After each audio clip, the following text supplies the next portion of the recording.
kind of nervous to do this one. Hey y'all, welcome and welcome back. So for today's video, I want to talk about the Monster High Webisodes, the original Monster High cartoon. So those of you who have been around for a while probably know that up until the past couple of weeks, I'd never actually seen the Monster High Webisodes. Actually, the only Monster High media I've ever consumed was the live-action movie, but that has since changed. I did a video not too long ago ranking a bunch of different Monster High ships, and I thought it would be fun with that video to do it once before I had seen any of the Monster High media, and then once afterwards. So obviously in order to do the afterwards, I had to watch said media. So I have watched the Monster High Webisodes. I haven't watched any of the movies yet. I am planning to, but I just haven't gotten there because I kind of wanted to make this video focus just on the Webisodes rather than all of the media, because it's already going to be super long. Like, I have my notes down here. It is already going to be a super long video. I can only imagine how much longer it would be if I also was doing the movies in the same video. So yeah, just the Webisodes we are going to be focusing on today. And yeah, we're just going to be kind of talking about my feelings and my opinions on them, and I have a lot of them. I'm assuming that future me has thought of like a fun, snappy title, so you're probably already able to guess that a lot of those feelings are negative. Here's my first apology of the video. There's going to be a lot of them, I'm sure, and I also have a laundry list of disclaimers to get through, so we can just kind of start with the typical one, which is this is just my opinion, and I totally understand if a lot of you guys have a different opinion than me. That is fine. We can be friends. We can be happy. Just, if you do disagree with me, please be civil, please be kind, because I'm not coming at you with my opinion. Like, I'm not trying to be negative at you for enjoying a show that I didn't like as much. I have my own thoughts. Next disclaimer is that I am obviously an adult who has watched the show now, and I didn't see it when I was younger, but I know that's not the case for a lot of you guys. I know a lot of y'all watched it when you were kids or teens, and so there is a nostalgia factor for you that is not there for me. I know a lot of you guys probably have a lot of feelings for the Webisodes because it was an integral part of your childhood or it meant a lot to you.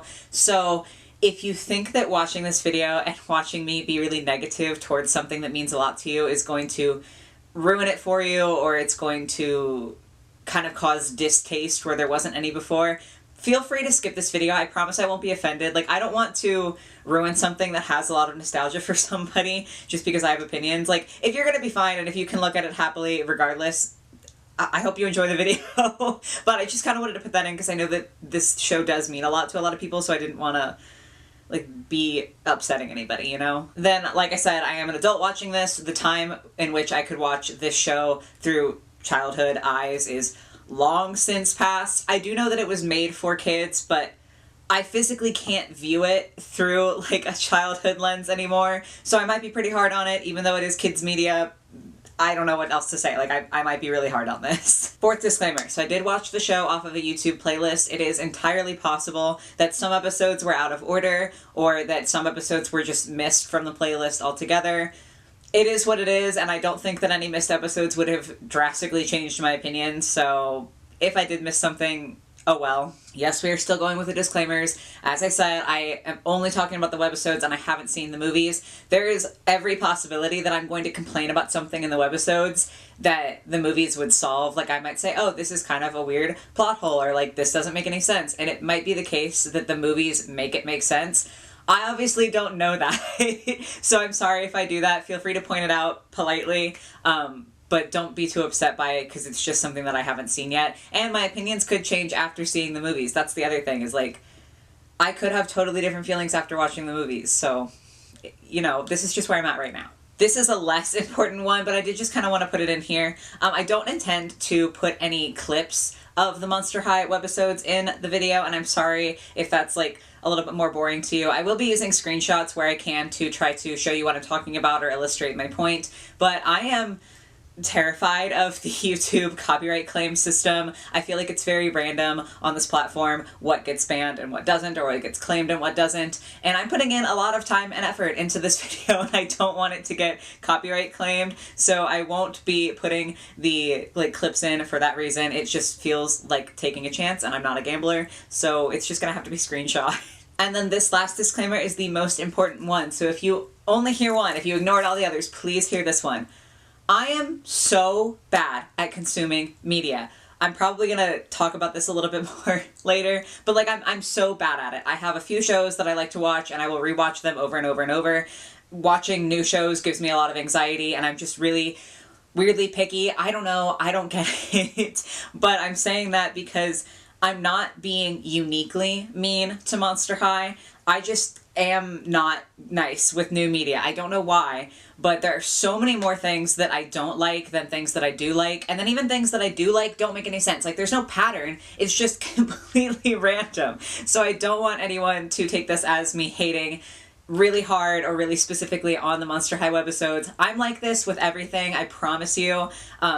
So I probably am going to be really mean, and part of my complaints are going to be kind of, I guess, more extreme just by nature of me being a little shit. So I'm sorry in advance, but please don't take it personally. Also, tacking on here, I guess, spoiler warning for content that's a decade old now.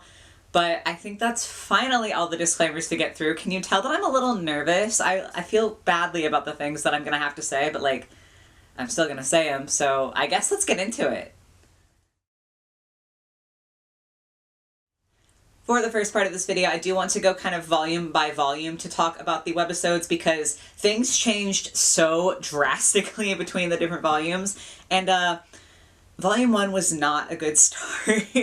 Right off the bat, I was shocked by how short the episodes were. Like, I wasn't expecting a 30-minute TV episode, you know, but they're only around 1 minute long, which doesn't leave a lot of room to do anything. Volume 1 kind of felt like I was just watching weird snippets of a movie, like completely disconnected scenes. There was absolutely no sense of continuity between each episode, to the point where I honestly think that you could have watched them in any order and it would have made just as much or just as little sense as it did watching them in order. It was so bad, and that's my number one complaint. It's just the absolute lack of continuity. And then the, like, plots, I hesitate to even call them plots because it's just so limited, but the points that they had were just super vapid and boring. There was boys and acne and fashion, and that's fine. Like, I get that this is made for kids. I get that it's a show about teenage monsters, so like it makes sense. But I think the problem is that those things can be used in a teenage show if there's something stronger linking them together. Like, if you have all of these typical teenage problems, but the undergoing theme is like the power of friendship, or, you know, how you can accept yourself and love yourself, that makes sense, and that makes it kind of better.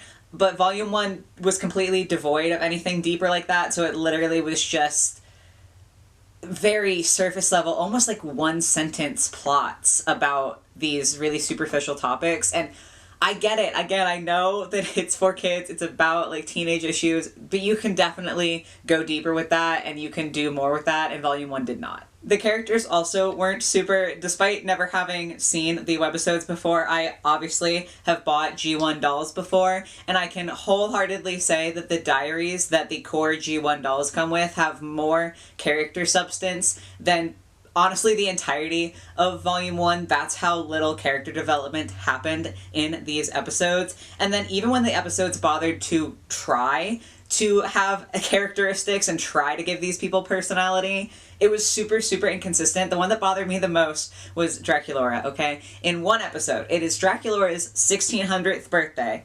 Big deal. Huge deal. And it coincidentally coincides with being Frankie's 16th day of being alive. And Draculaura is such a good friend to Frankie that she wants to throw Frankie a 16-day birthday party on her own 1600th birthday.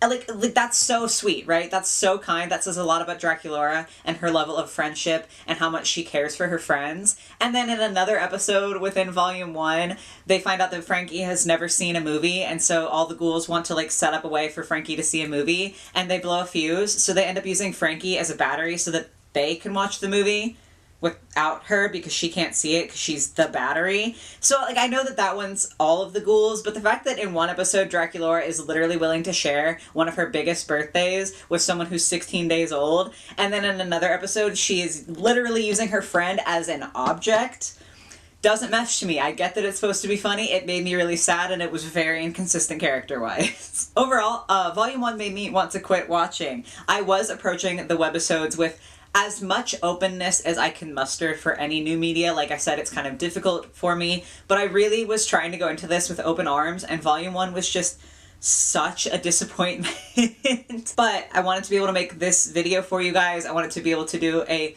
analysis and an opinion video on this, and I felt like it wouldn't be fair if I quit after Volume 1, so I decided that I would get at least halfway into Volume 2 before giving up, and hopefully that would be enough to change my mind. And if it wasn't, at least I could say that I did put in some effort to kind of watch more than just one volume. So I kept going, and I am glad that I did. Not to spoil the rest of the video, but Volume 2 was so much better than every other volume. It was such a stark contrast to Volume 1 that I think I let out an audible sigh of relief. The best thing is that there's finally an overarching plot line, and it gave Volume 2 some much needed stability and continuity. It was amazing. There were still episodes that kind of could stand by themselves or had a little bit more of a separate plot, but most of the episodes at least had one moment that tied into the overarching plot about the cheer squad, and it just really solidified this as an actual show rather than just random snippets. It was amazing. They also did up the time, so it was about 3 minutes of actual show versus 1 minute of actual show. 3 minutes still doesn't sound like a lot, but when you compare the two, it was enough to make a drastic improvement. And while the short time span, it still didn't leave a ton of room for super deep plot, the fact that they were all connected meant that even if the plot had to be chopped up, Volume 2 was able to tell a much bigger and much better story than Volume 1 ever could have dreamed of. Given that this is, again, a piece of kids' media, it's not like any of these plots were groundbreaking and just amazing pieces of cinema, but they were so much better. I feel like Volume 2 exemplified something that was silly, but it was good for a kids' show. You know, it's what you expect out of a kids' show, where it's kind of simple, but it's wholesome, it's cute, and it's entertaining enough, whereas Volume 1 was literally almost unbearable. Just like the plot seemed to stabilize, the characters also had a lot more individual personality in this volume. I don't want to dwell on this too much here because it's going to be an overarching complaint that I have that I will talk about in its own section, but I will plant the seed that there are just too many characters to get as much character development as I think would be ideal for the show, but Volume 2 definitely did a lot better about making each character have individual personality traits and stand apart from other characters, so I can at least give them that. I really do want to emphasize the positivity here. Like I said, Volume 2 was so much better than Volume 1, and I want to dwell on that for a second because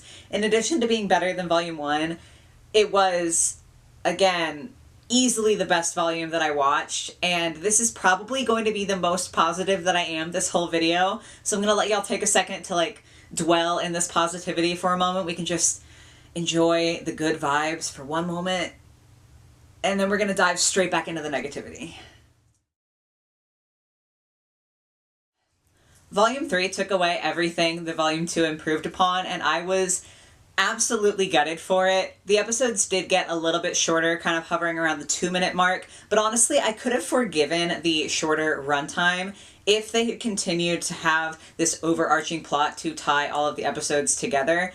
But no, we can't do that. We can't do the thing that made Volume 2 so much better. We have to take that away, so all of the episodes are basically standalone episodes. There are a couple here and there that are almost part 1, part 2 type episodes where a few will be connected, but nothing like the continuity that we saw in Volume 2. I do think that Volume 3 seemed better than Volume 1 only because I watched it after Volume 2. If you are binge watching the show like I did, or even if you were just watching the episodes in order, I think Volume 2 gave enough foundation so that Volume 3 didn't seem so awful, but if you had taken away Volume 2, Volume 3 I feel like wouldn't have been much better than Volume 1, which is not a good thing to say. Maybe as a side effect of not having that volume-long plot, a lot of the episodes in Volume 3 felt really simple and boring at best, and honestly insulting at worst. The one that I want to highlight is the Tree of Unlife episode, and I'm gonna try to keep it together because this genuinely made me so upset to watch. The concept of the episode is that the oldest tree on the Monster High campus is dying, and Venus is very upset about this and is trying to find a way to rescue the tree. Perfectly in line with Venus's character. I feel like it's a pretty decent plot to go off of. And so Venus explores different things she can do and finds out that the tree needs love. So she gets a bunch of characters together to tell stories about how much the tree meant to them and all of the good things that the tree has done. And it brings the tree back to life, which is super and great. And the episode could have ended there and been an episode that I look back on fondly, but they had to ruin it in the last few seconds by adding a full-on party sequence. And I don't mean just like a little celebration. I mean streamers, banners, DJ, dancing, music. Why? I'm sorry. I have to laugh because I'm so upset by this. There are plenty of other episodes in this show that are party episodes. This did not have to be one of them. I feel like, again, it's a fairly simple plot, but it could have been cute, it could have been meaningful, it could have been very pertinent to Venus's character, and instead they ruin it with a full-on contrived, stupid party sequence, and I hated it. It made an episode that could have been passable to good, one that I remember for how much I hated it. Like, it just completely took away any substance that the episode had the potential to have, and I don't see why that was necessary. Volume 3 also had a few different types of episode format, which, to be fair, is not something that I enjoy in any show. Anytime I watch a show and they do a film noir style or they do a different format, it just irritates me personally. I don't know why, I just like consistency. But even taking that aside, I think the reason that it specifically bothered me when it comes to the Monster High webisodes is because it felt like they couldn't even master their original format. Like, they already couldn't get down the one consistent format that they set out to do. So to then go out exploring when you can't even do the basics was just really irritating to have to watch. They also did a bunch of parody episodes, and I can get behind a good parody, right? But these weren't good parodies. I feel like a parody is supposed to reference something else and make it funny and make it relevant to the current setting. But these parodies were really just half-baked, and honestly, I think that they were just done to be references to other things, which is kind of silly because I don't think the kids watching the show even would be able to understand those references. Volume 3 is also where a lot of series-wide problems became the most apparent. Again, I'll be talking about these in their own sections, but I did feel like I needed to note that Volume 3 is where I noticed them getting kind of worse and worse and worse. So on that ominous note, let's go on to Volume 4. Okay, so actually on to Volumes 4, 5, and 6. This is where the playlist that I was watching started to get kind of jumbled. There were times when the episodes were actively out of order and kind of all three of these series were meshed together into one section, but it doesn't matter because this is also the part where I gave up. Yep, I couldn't finish the show, and I'm really sorry, but it was just ripping my soul out. The length of the episodes did go back up sometimes. It was kind of sporadic what the length would be, but it didn't really matter because they still were just super standalone, or they were connected to only a couple of other episodes, and there wasn't really continuity. All of the complaints that I have weren't really being fixed, even when the episodes were longer, and when they were shorter, maybe they were worse. I couldn't even tell at that point. It was just so awful. More and more, I felt like episodes were being made just to shoehorn in new characters that I'm assuming had gotten a doll release, or there would be episodes that were very thinly veiled attempts at showing off clothing designs for existing characters. There was an entire episode, I don't even know if it was in this volume, but there was an entire episode where they just showed off different sports designs for the different sports dolls that Monster High released, and it just became increasingly more obvious that they were making designs for the webisodes solely to show off the dolls. And I get it. I get that the show is inherently trying to sell dolls, but you can do that in a way that retains at least a smidgen of artistic integrity, and they weren't doing that at all. This is a really random complaint, but they also made a weird emphasis starting in Volume 4 on the Monster High pets, which I'm a pet person. I love animals, so you'd think I'd be behind it. And the idea is cute, but the problem is there are already so many characters that we aren't getting character development for, that to then throw in the pets just took up screen time that I feel like could have been used to actually enhance the characters that we already have instead of introducing even more characters. Overall, I went from kind of being bored or sometimes upset about what I was watching to actively being upset every time I had to click on the next video. I really did want to watch the whole series for you guys. I wanted to be able to say that I did it, and I wanted to be able to be really comprehensive in this video, but I was so upset. Like, I was literally not deriving any joy at all out of it. So I had to just be like, okay, this isn't healthy anymore. We're gonna put pause on it. So yeah, not a good way to end out the watching, but unfortunately that's where we were at. So with that being said, let's go ahead and jump into some of the more broad complaints, because obviously the complaining isn't over. Monster High genuinely has so many cool characters and cool character concepts, and I feel like somehow the show ignored all of them. Like I said, part of that is because there are just so many characters that there's no time to focus on any of them, but the show really suffered for it, and one character that sticks out in my mind more than any other is Hoodoo Voodoo. I have so many feelings about this guy, so I'm sorry, but I have to rant about this. So Hoodoo is literally created on accident by Frankie because she wants a boyfriend. Basically, right after he's created, she is reassured that she doesn't need a boyfriend to fit in, and so she dumps him. So within like his first day of being alive, his first experience is being dumped, which is tragic in and of itself, but that's only the start of Hoodoo's troubles. Obviously, he is a voodoo doll, and the way that is handled in the Monster High canon, or at least in the webisode canon, I don't know if it's different in anything else, but in the webisodes, whenever he is holding an item, whoever that item belongs to will feel whatever is happening to him, or if he's like particularly emotional, it's kind of just anyone around him feels what is happening to him. And a cute little side effect of that is that he can't feel anything himself, which is so horrific. Like, you have to look at it all together, right? He was literally created with the sole purpose of being in love, being affectionate to Frankie. He is then immediately dumped and has then lost his life's purpose. And then he also, on top of being created for affection, can't feel physical affection. And that is such nightmare fuel to me. Like, that's so tragic and so sad. And on top of it, the few times that you do get to see his character in the show, he seems a little bit naive, a little bit clumsy, but genuinely so good-hearted and kind, and like, he wants to be helpful. So he's just such a nice dude with such a tragic story, and he's not explored enough. Like, he's not explored enough at all. I do get that maybe it would be hard to be super nuanced with his story because it's so awful, and this is a kid's show.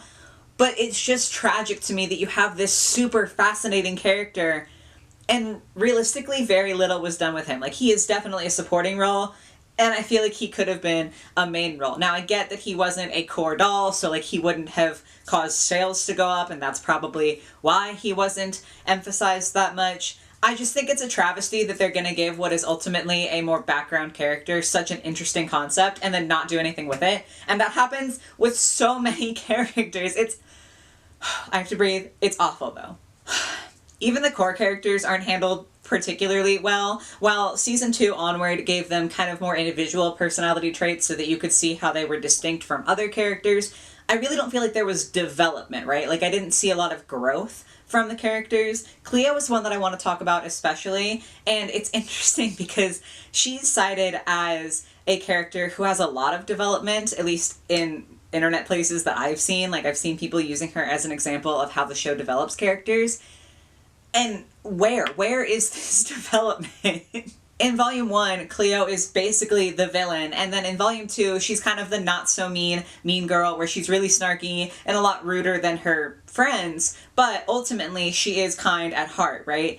And it's not a development. It's not something that happens slowly over time. It is literally at the end of Volume 1, she is a villain, and at the beginning of Volume 2, she is part of the core group of ghouls, and there's no transition period. It really felt less like Cleo had character development, and more like this was just a consequence of the style difference between Volume 1 and Volume 2. Like, it wasn't Cleo, it was just the show changed. But my biggest complaint with Cleo is actually kind of more to do with the monsters around her. This wasn't mentioned at all in the webisodes that I saw, but I know from being part of the Monster High fandom and being online that a big part of Cleo's character is the fact that she is like a human passing monster, and she feels insecurity because of that. A lot of other monsters around her have very unnatural fantasy skin tones. Like, some of them are purple or green. A lot of them are dead. Some of them are ghosts. ghosts. Whereas for Cleo, if you take away her bandages or hide her bandages, she would very much appear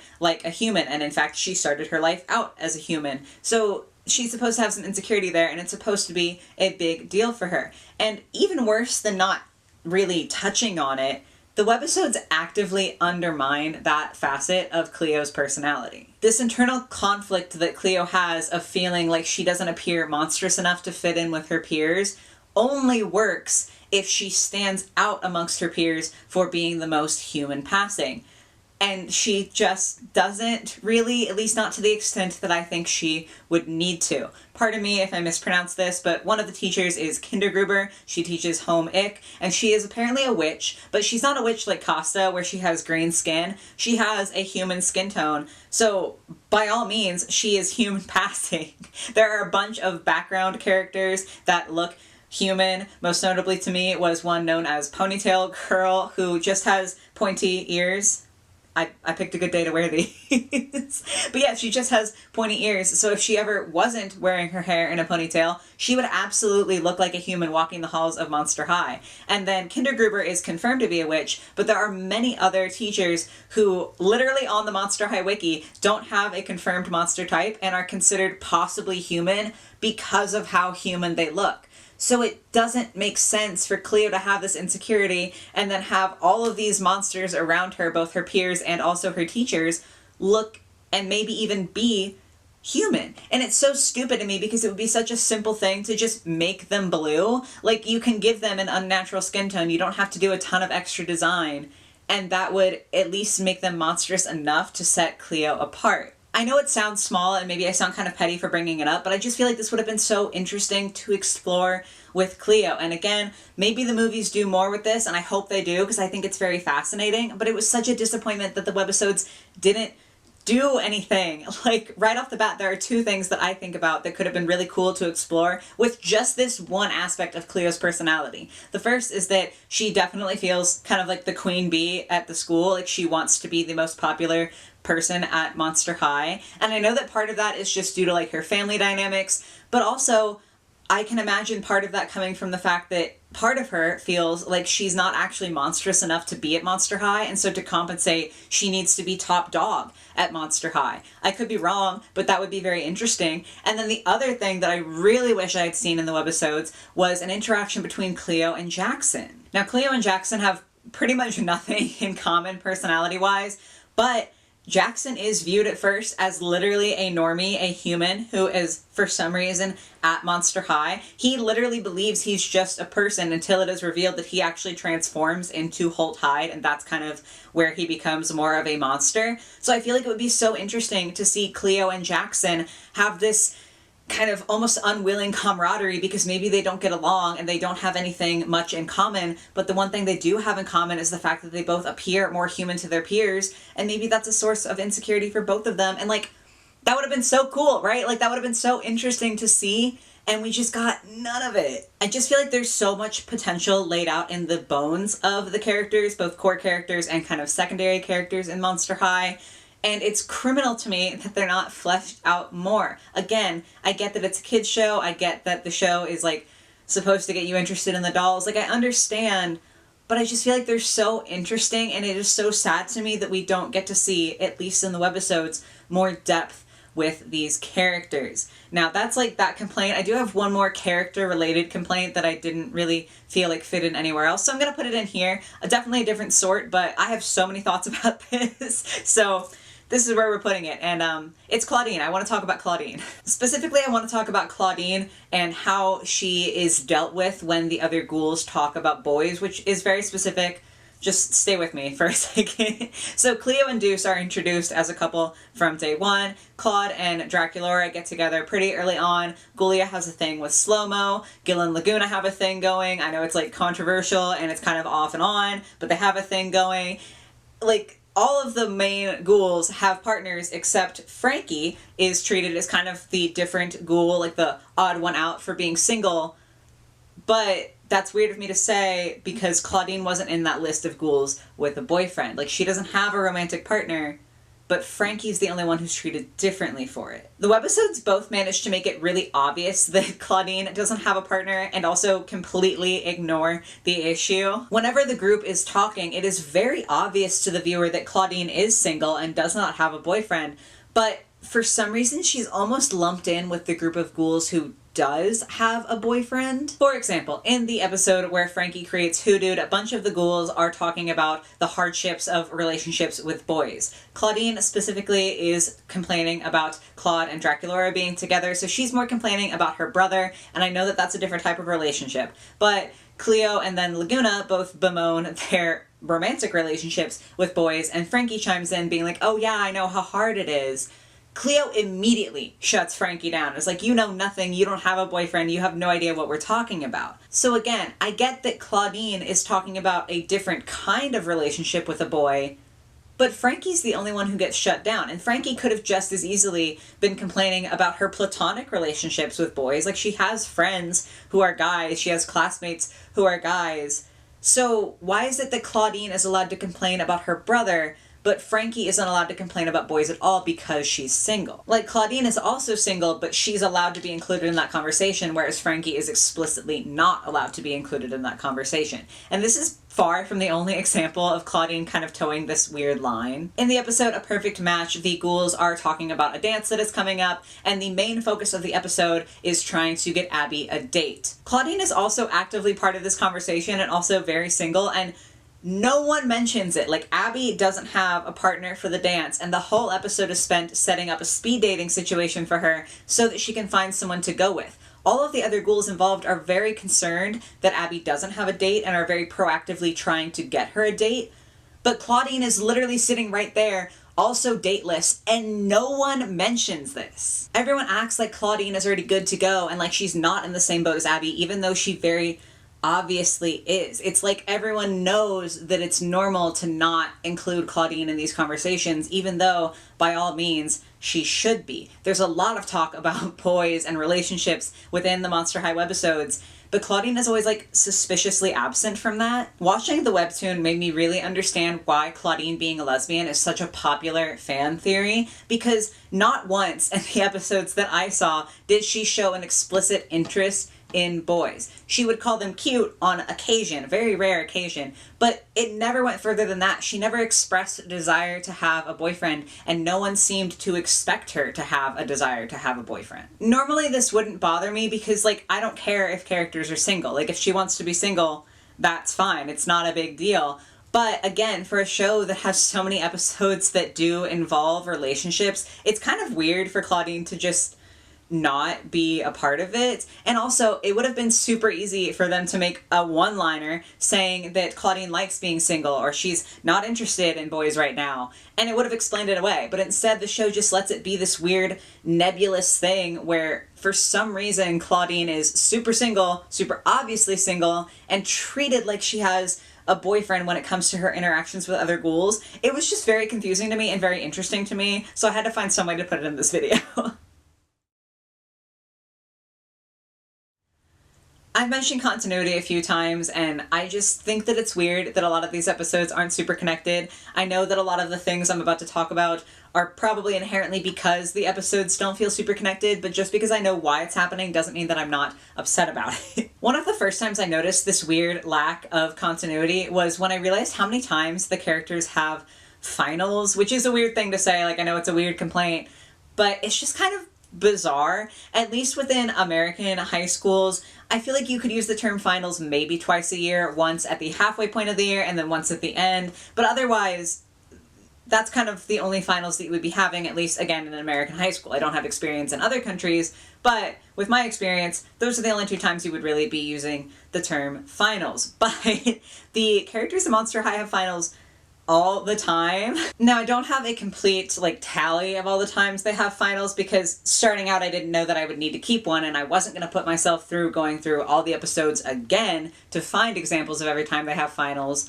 But they have finals a lot. They have finals at least once in Volume 1 and 2 to 3 times in Volume 2, and then more in like 3, 4, 5, and 6 that I just kind of gave up counting because after a while the word finals didn't mean anything to me. Literally in Volume 2, 2 of the finals that they had were within 10 episodes of each other, and it just doesn't make any sense. Much like Claudine, where just saying that she likes being single could have been a really easy fix, just using the word test instead of finals would have made this continuity error feel a lot less important. Like, it doesn't make sense for them to be having finals every 10 episodes sometimes, and a test can be just as important. It doesn't have to be finals to have high stakes. So it's just this weird choice of words that they use that literally jarred me out of being immersed in the show, where I was like, oh, that's weird that they're having finals again, and they didn't have to have that. I know it's a small complaint, but it just really bothered me. Another weird little continuity issue that I saw surrounded Friday the 13th. So in the first 2 volumes, Friday the 13th is just as unlucky for monsters as it is for humans, if not more so, because more things exist in their universe. But then in volume 3, Friday the 13th is a cause for celebration, and the ghouls throw a party because of that. Now, I will be talking about this a little bit more in a future section, because I have a kind of a separate complaint, but just as far as the continuity goes, it's really weird that in the first 2 volumes, Friday the 13th is bad, and in the 3rd volume, Friday the 13th is good. Now, honestly, I would have forgiven this if it was just like in volume 1 it was bad, and then 2 onwards it was good, because again, volume 1 feels so drastically separate from the rest of the volumes that would have made sense to me. But having Friday the 13th be a bad day in volumes 1 and 2 really cemented that as canon for me. It was like, okay, this is obviously supposed to be something that is a hard day for the characters. So when it switches around in volume 3 to being a cause for celebration, it made more sense to me, because it makes sense that monsters would celebrate Friday the 13th, but the sudden flip around really just undermined all of the effort that they had put in previously to make Friday the 13th part of the Monster High world. And again, I get that it's small, but it's just something that would be so easy to fix. This whole section is kind of petty of me. I'm aware of that. Like, I know that these are really minor complaints, but I'm still complaining. Another big issue I had with the continuity and the lack of connection between the episodes was just how weird they get, which I know sounds strange when I'm talking about a school for monsters, but hear me out. So in an episode close to when I stopped watching, Draculaura gets a whole locker revamp because she keeps stuffing so much stuff into her locker that she needs a bigger one, and then she fills that one up, and they end up doing a whole renovation of the hallway to just be full of big lockers for Draculaura. Now, I did stop shortly after this, so maybe this comes back in a future episode, but from what I saw, after that, the lockers went back to normal. And that was fine. I think that that's an acceptable level of silliness from an episodic cartoon, where you don't really expect everything to carry over to the next episode. And that's like a good level of, okay, yeah, that happened in this episode and it was kind of silly, and we're going back to normal and kind of resetting the next episode. But they just absolutely cross a line. Like, that's okay for me. I can understand that. They go so much further than that. Most notably, this one drove me absolutely crazy. In one episode, Draculaura and Frankie go to the movies, and they see a movie about aliens infecting people and kind of taking over their brains and then taking over the world. And they get out of the movie and they start seeing the similar things happening in their real world, and they're convinced that there are aliens. And eventually they calm down, and the episode ends with them being reassured that nothing weird is happening. Except at the very, very end of the episode, an alien does come down and takes over Headmistress Bloodgood. And then it's never brought up again. And I know I'm not the target audience. I know that they're probably just trying to be silly and fun. But the fact that you literally introduce aliens into your webisode universe, have them take over the mind of the headmistress of the school, and then pretend that it never happened again, that was too far for me. Like, that's too big a thing to be written off as just a silly little episodic plot point. That's universe changing, and they just ignored it.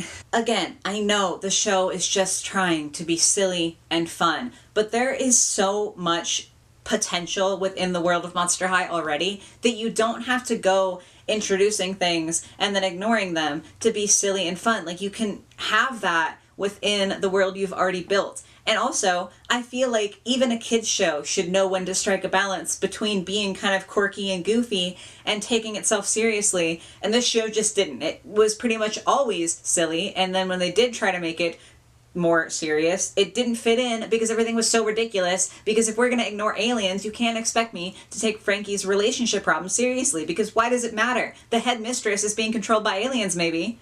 I don't care about the fact that she wants to date 2 guys. That's not my business. I need to know about the aliens. Like, I know it sounds stupid. I feel like probably people won't relate to this section specifically. Like, my other complaints might be more valid, but these really, really bothered me.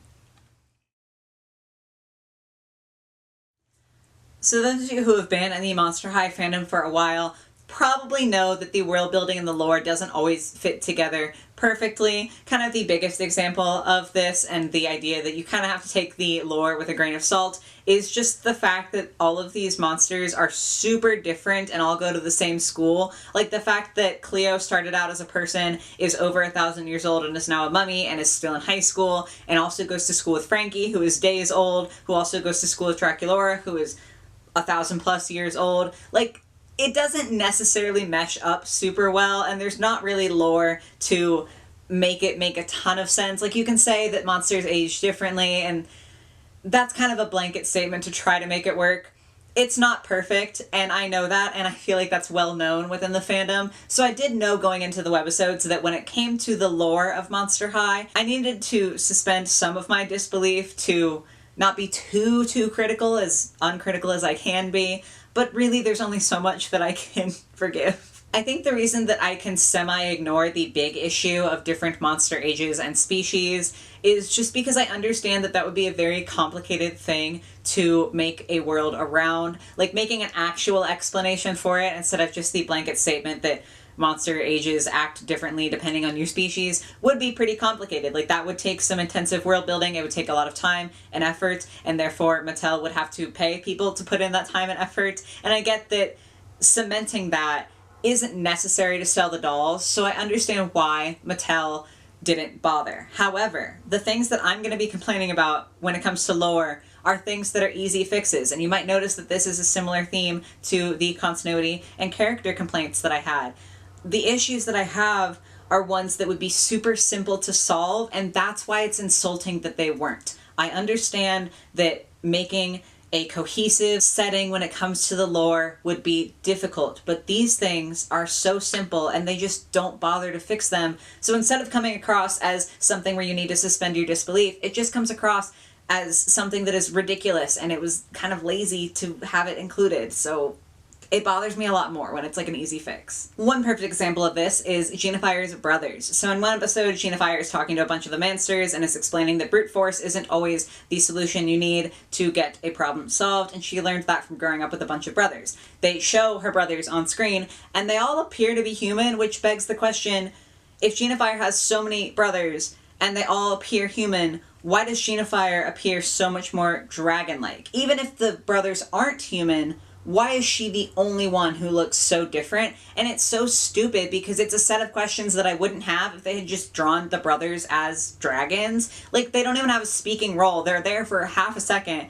You could have just drawn them as dragons, and it would have made so much more sense, and I wouldn't have paused at all. It's not even laziness creating this problem. I frankly don't know what is creating this problem. I don't know what went on behind the scenes that made them decide it would make more sense for Genifire to have human-appearing siblings instead of just drawing dragons, but it would have been such an easy fix, and it would have made it something that didn't give me cause to stop and question and be like, that doesn't make sense within kind of the lore and the canon of Monster High. Like, they're creating something that I feel like needs an explanation, and they could have just not created that at all.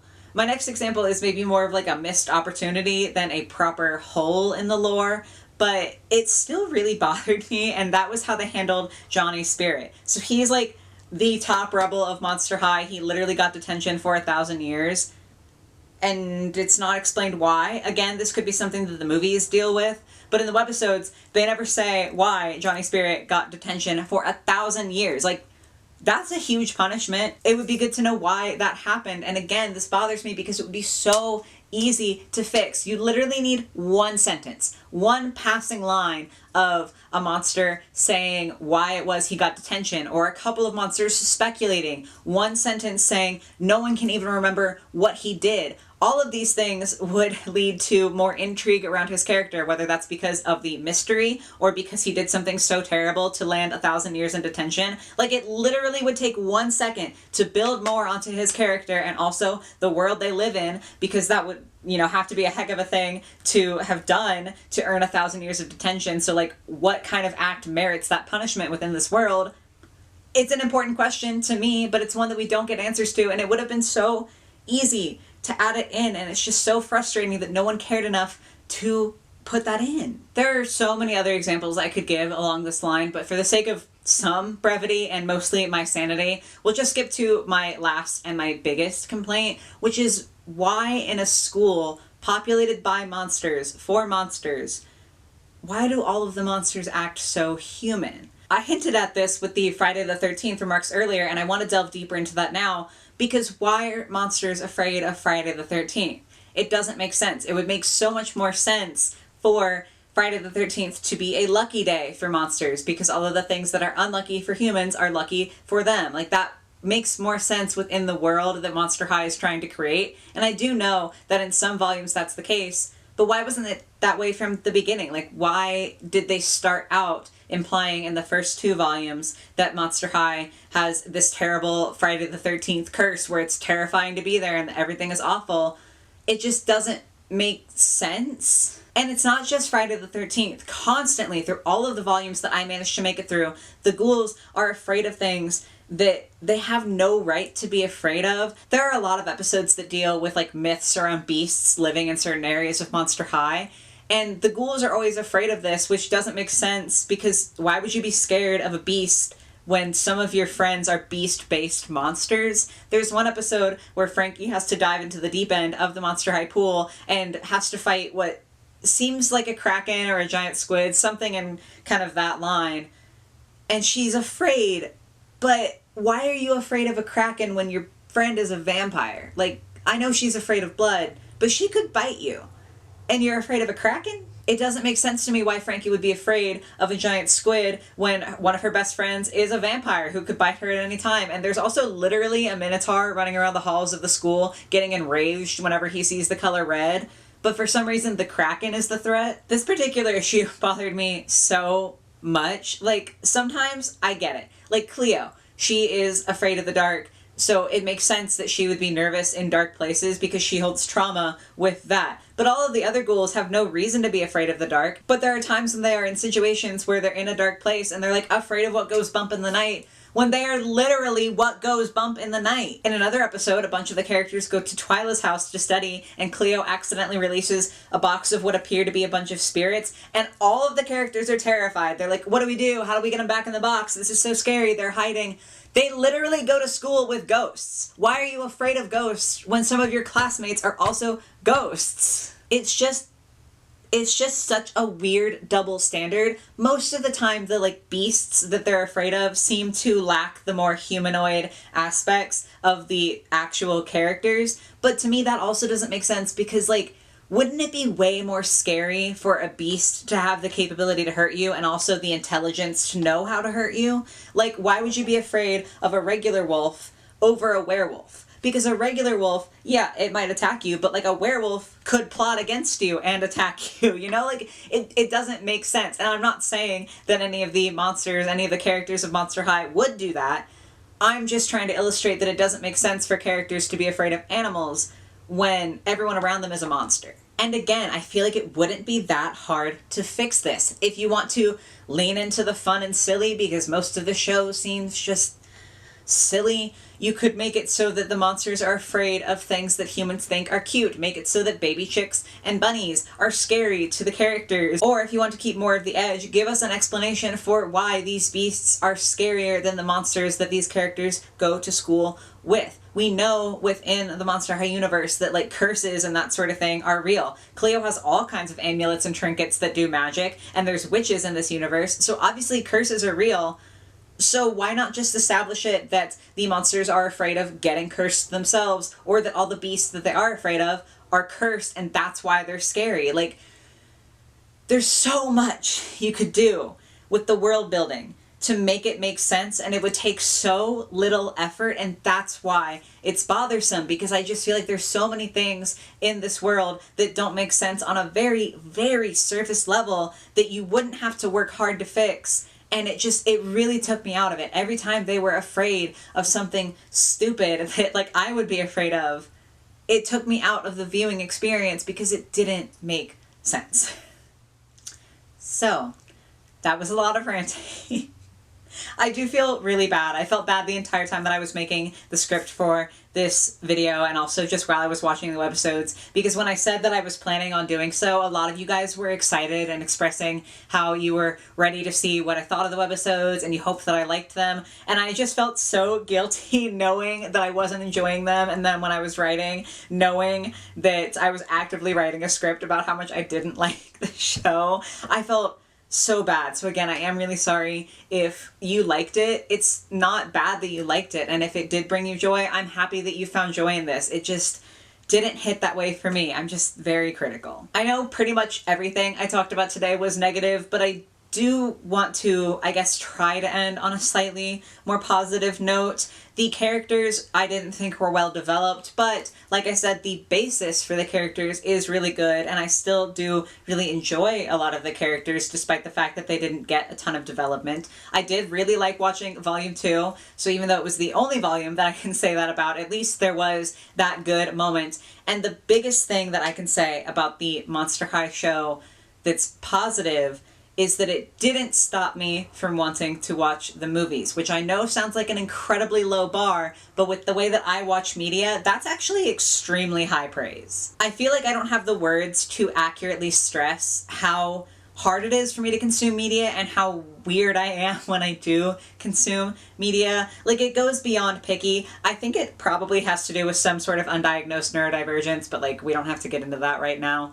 I just don't like things. I will stop watching a show for any reason. If it's a cartoon or an anime, if I don't like the art style, I'm out. Like, I probably won't even start it, but if I start it and I don't like the animation, I'm gone. Doesn't matter how good the story is, I can't watch it. I've stopped watching shows because it's too stressful, and then also because the stakes weren't high enough. I have stopped watching shows because the pace was too slow and I was bored, and then also because the pace was too fast and it was a little bit too frenetic for me. I'll stop watching a show because I don't like one background character, or because the main character's voice is not one that I really enjoy. Like, I will stop watching a show or a movie or anything for literally any reason. I'm so bad at enjoying media. I don't know what it is, but I find it so difficult to get invested in a new media and not be immediately overwhelmed and immediately stressed out and immediately want to stop. And also, a lot of times, it will completely taint things for me. Like, if I don't like one show that an actor's in, even though they might be acting as a completely different character in another show, I'll have that association there, and so it will make it hard for me to watch the other show, which doesn't make sense, but that's just unfortunately how my brain works. So when I say that I violently disliked the Monster High webtoon and I couldn't finish it, when I say that it still wasn't bad enough to stop me from watching the movies, that's a really impressive thing to be able to say. Like, by all means, given my track record, I should be like, yeah, guys, I'm not going to watch the movies. I can't do it. I can't put myself through that. But I still want to watch the movies, and I still want to experience them, and I still have hope for them being better.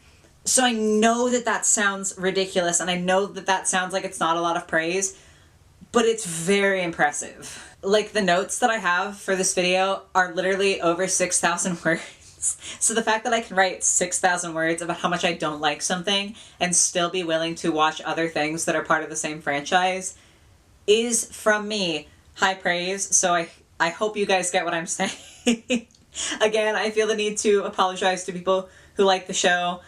I know I was pretty hard on it, but that's just the way I am, and I hope it was at least entertaining for you. I guess depending on how you feel about the show and the video, either be excited that I'm going to watch the movies and be excited for me to make video reviews on those as well, or be filled with dread at the fact that I'm not done probably bashing this media franchise. I'm sure that at least some of the movies I will have more complaints, so yeah, either excitement or fear. Those are the two things that you can be left with today.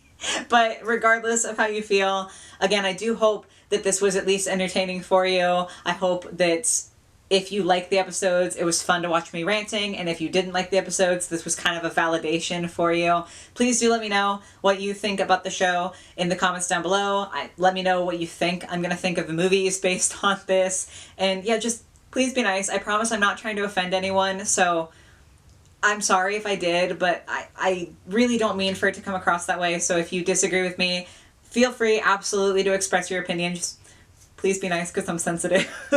But that is going to be all for today, guys. Finally, I hope you have a lovely rest of your day or your night or whatever it might be, despite my ranting, and I will catch you in the next one. Bye, guys.